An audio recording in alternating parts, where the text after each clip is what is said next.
आज के दिन में मैं एक लंबे अरसे के बाद आपके सामने आ रहा हूं। आशा करता हूं आप प्रत्येक जन भले चंगे और खुश रहें।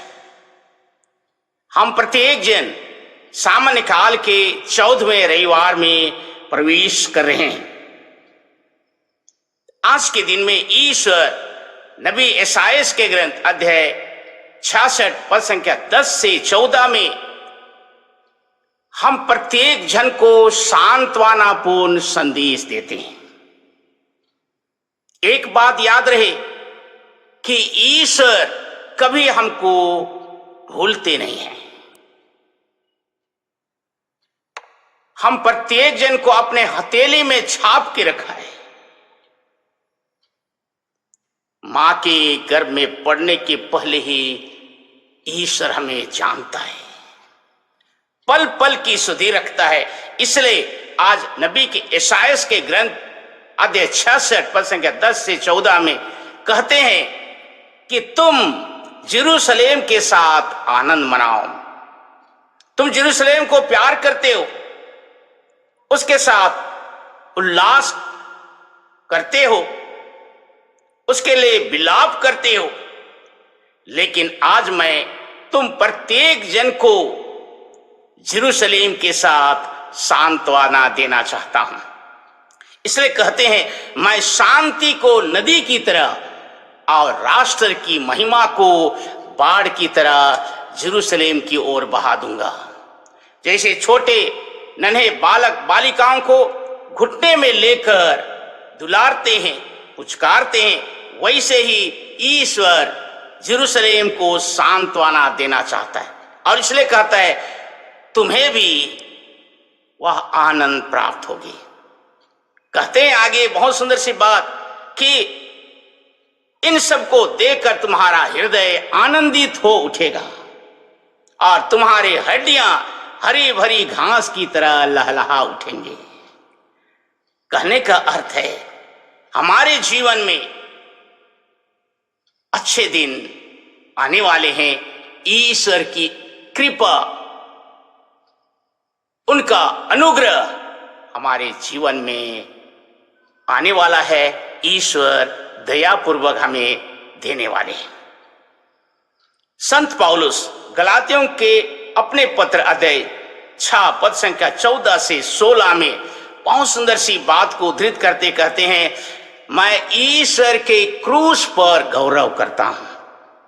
इसके कारण संसार की दृष्टि में मैं मर गया और संसार की दृष्टि में मैं मर गया। मेरे प्रियजन, संसार का परिवर्तन निश्चित है, लेकिन संत पौलुस चाहते हैं कि हम आंतरिक परिवर्तन करके नई सृष्टि बने।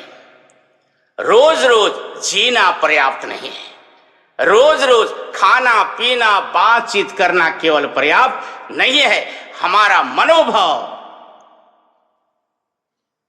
नई सृष्टि को धारण करे।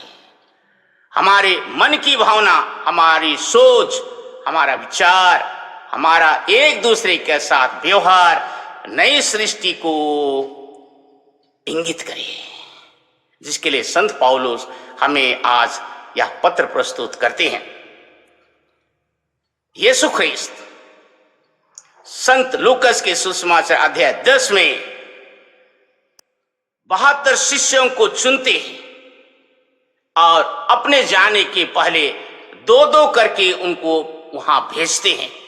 उन्हें आशीर्वाद देते हैं, उन्हें सामर्थ से भर देते हैं, लेकिन कहते कहते नहीं भूलते हैं, उन घर में प्रवेश करो जो तुम्हारा स्वागत करता है और उनको कहो तुम्हें शांति मिले। वे शांति के योग हैं तो उनके ऊपर शांति ठहरेगी।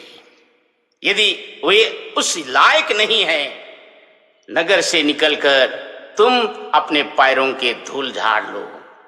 अर्थात हम प्रत्येक जन को याद दिलाते हैं कि हम अतिथि सत्कार हम भारत में हम कहते हैं अतिथि देवो भवा, अतिथि तो देवता तुल्य होता है।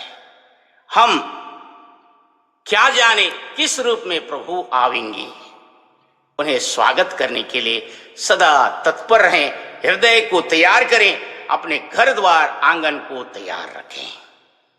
कहते हैं तुम्हें सामर्थ्य मिली है, इसका अर्थ ये जान लो कि हर चीज बुराई तुम्हारे अधीन है, इसलिए अहंकार नहीं हो। लेकिन तुम्हें खुश होना चाहिए कि स्वर्ग में तुम्हारा नाम लिखा जाएगा। देखिए, हमारा जीवन का लक्ष्य है कि हम एक दिन इस धरा में सुख रहें और स्वर्ग में भी हमारा नाम लिखा जाएगा।